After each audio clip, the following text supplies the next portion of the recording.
কেউ জোর করে তাদের দাবি আদায় করতে চায় না। দাবি আদায় করতে হলে চাপিয়ে না দিয়ে গণতান্ত্রিক প্রক্রিয়ার মাধ্যমে আপনার দাবি আদায় করতে হবে। জোর করে কোনো দাবি আদায় করা যাবে না, প্রেশার দিয়ে কোনো দাবি আদায় করা যাবে না। আপনাকে গণতান্ত্রিক প্রক্রিয়ার মাধ্যমে আপনার দাবি আদায় করতে হবে এবং সেই দাবি টেকসই হবে। আর আপনি জোর করে যেটা দেবেন সেটা ছুঁড়ে ফেলে দেবে সবাই। শুধু ছুঁড়ে ফেলে দেবে না, সেটা দেশকে অস্থিতিশীল করবে। আমাদের দাবিগুলো মানতে হবে, না মানলে ইলেকশনে যাব না। আমাদের দাবিগুলো মানতে হবে, না মানলে ইলেকশন কমিশন ঘেরাও হবে। আমাদের দাবি মানতে হবে, যমুনা ঘেরাও করতে হবে। আমাদের দাবি মানতে হবে, শাহবাগ ঘেরাও করতে হবে।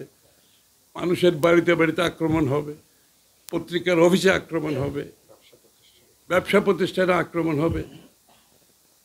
এটা কেন হচ্ছে? এটা কিসের ইঙ্গিত? এটার পেছনে কোন শক্তি কাজ করছে? এটা কি কারো বুঝতে কষ্ট হচ্ছে?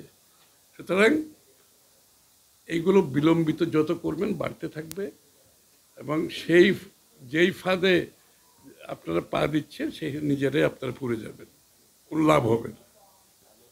যত তাড়াতাড়ি সম্ভব বাংলাদেশের মানুষ যে আকাঙ্ক্ষায় স্বৈরাচারের বিরুদ্ধে আন্দোলন করেছে, ত্যাগ স্বীকার করেছে, এটা গণতন্ত্র। এই যে আজকের গণতান্ত্রিক রাষ্ট্র পরিষদ যেটার উদ্যোগ নিয়েছে, গণতন্ত্র, এর বাইরে কোনো আনসার নাই।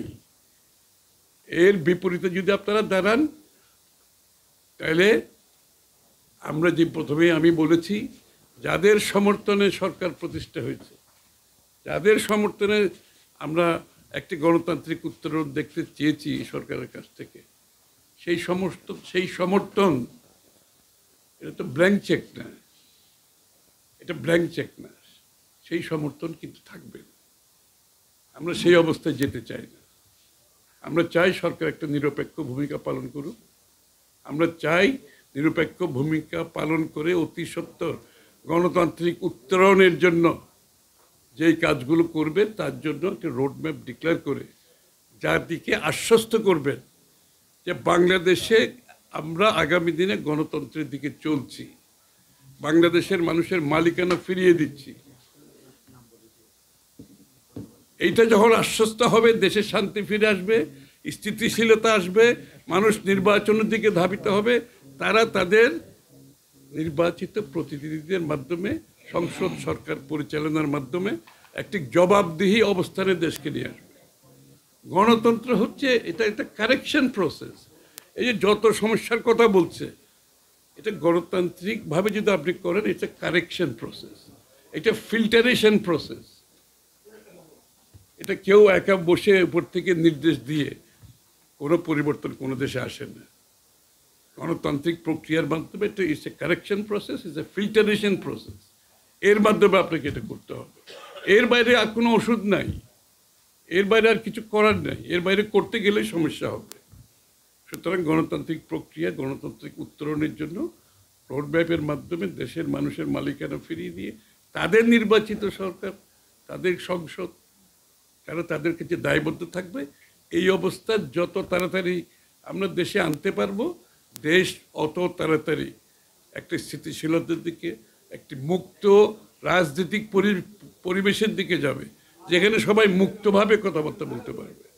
এবং শেষ কথা আমি বলছি, এটা আমাদের সপক্ষকে অনুধাবন করতে হবে, রাজনীতিবিদদেরও এটা অনুধাবন করতে হবে।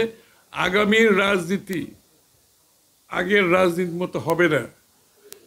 আগামীর রাজনীতি একটা সত্যিকার অর্থে পরিবর্তনশীল, মানুষের আকাঙ্ক্ষা পূরণের রাজনীতি করতে হবে।